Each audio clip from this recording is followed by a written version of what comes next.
Assalamualaikum anak-anak ibu, apa kabar? Semoga anak-anak ibu semakin sehat, semakin kuat, dan semakin cerdas.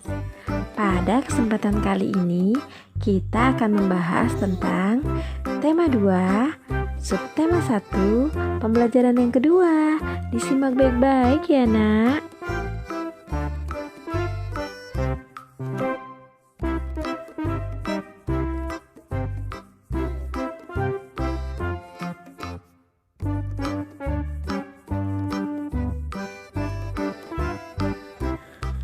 Pelangi indah karena warna yang berbeda-beda. Hidup berbangsa dan bertanah air indah jika kita hidup rukun walaupun berbeda-beda. Anak-anak, mari kita baca teks yang berjudul Perbedaan yang Menguatkan. Kampung Cempaka adalah sebuah kampung transmigran. Warganya berasal dari berbagai daerah padat di Pulau Jawa. Hal ini menjadikan mereka berbeda suku maupun agama. Di kampung Cempaka hiduplah 5 orang sahabat. Ada Asnah yang berdarah Sunda, Utami dari Banyuwangi, Tony seorang anak etnis Tionghoa yang sebelumnya tinggal di Semarang, Wande dari suku Tengger di Jawa Timur, dan Marta, anak seorang pendeta yang dahulu tinggal di Solo. Di kampung Cempaka, rumah mereka bersebelahan dan mereka pergi ke sekolah yang sama. Itu sebabnya mereka sangat akrab. Mereka suka bermain bersama dan sering menghabiskan waktu di rumah satu sama lain. Meskipun berbeda suku, kebersamaan begitu kental terlihat dalam keseharian mereka. Bersama anak-anak lain di kampung Cempaka, mereka setiap akhir minggu berkumpul di balai utama kampung. Biasanya selain berolahraga bersama, mereka juga kerap berkeliling ke rumah warga, membantu melakukan apa saja yang dibutuhkan warga. Kadang-kadang mereka membantu warga lanjut usia, sekedar membereskan rumah atau menyiapkan makanan. Sesekali, mereka juga membantu orang tua yang sedang bekerja bakti membersihkan lingkungan. Dari Tony, mereka belajar menari barongsai. Lalu mereka ajarkan tarian itu kepada anak-anak sekampung. Sementara itu, setiap tiba saat panen, Wande dan keluarganya akan sibuk memimpin warga membuat tumpeng gede, yaitu nasi khas dari daerah Tengger yang dibuat untuk mensyukuri berkah Tuhan dalam wujud panen raya. Sikap toleransi yang ditunjukkan kelima sahabat itu memang sekedar berupa hal-hal kecil. Hal kecil dalam keseharian itulah yang mencerminkan kehidupan Bhinneka Tunggal Ika di kampung Cempaka yang kaya akan perbedaan. Mereka hidup damai, berdampingan, dan tulus saling menjaga. Perbedaan tidak menghalangi persatuan. Dengan bersatu, kita dapat melakukan banyak hal. Waktunya mengerjakan tugas.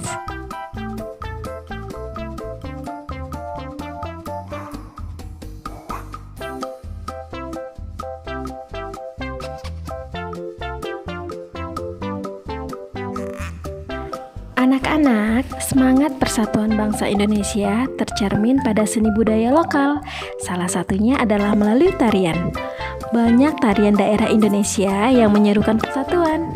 Nah, sekarang mari kita sama-sama baca teks yang berjudul Lego-Lego, Tari Adat Alor Bermakna Persatuan.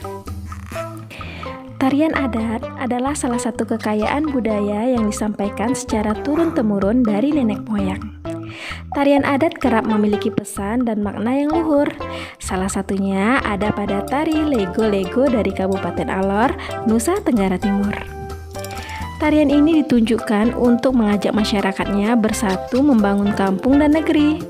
Pada masing-masing kawasan di Kabupaten Alor terdapat gaya tari dan nyanyian yang berbeda-beda. Namun formasinya tetap sama, yakni lingkaran.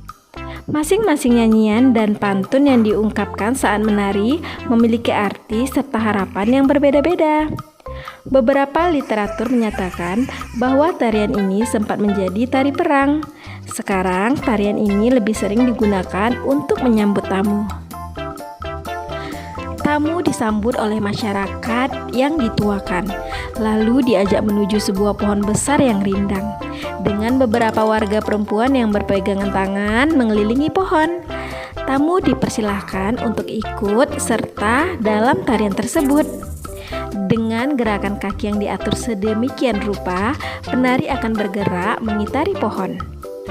Pada saat yang sama, sirih pinang dan minuman sopi ditawarkan. Gerakan kaki dan nyanyian di masing-masing daerah bisa saja berbeda, namun bentuk formasi lingkaran dan komponen tradisional lainnya tetap sama. Di dalam lingkaran ada 3 lelaki yang memiliki tugas berbeda. Ada pemukul gong yang nadanya akan digunakan untuk menghitung langkah penari. Kemudian ada seorang lelaki yang bernyanyi sekaligus mengucapkan pantun, dan seorang lagi bertugas membagikan sirih pinang serta minuman sopi. Selain menjadi identitas setiap suku, tarian ini menjadi salah satu identitas pemersatu masyarakat Alor yang punya mimpi agar masyarakat dan pendatang terus bersatu membangun kampung serta negeri. Anak-anak, teks yang berjudul Lego-Lego Tari Adat Alor Bermakna Persatuan adalah salah satu seni budaya melalui tarian. Nah, anak-anak ibu ada yang suka menari? Anak-anak, posisi dalam menari perlu diperhatikan oleh seorang penari. Pengaturan posisi ini disebut dengan pola lantai. Seorang penari harus memperhatikan perpindahan, pergerakan, dan pergeseran posisi saat menari. Pola lantai adalah pola denah yang harus dikuasai oleh seorang penari dan berfungsi untuk membuat posisi dalam sebuah ruang gerak. Nah, sekarang mari kita pelajari beberapa jenis pola lantai. Yang pertama, pola lantai vertikal atau lurus. Tari klasik banyak menggunakan pola lantai vertikal.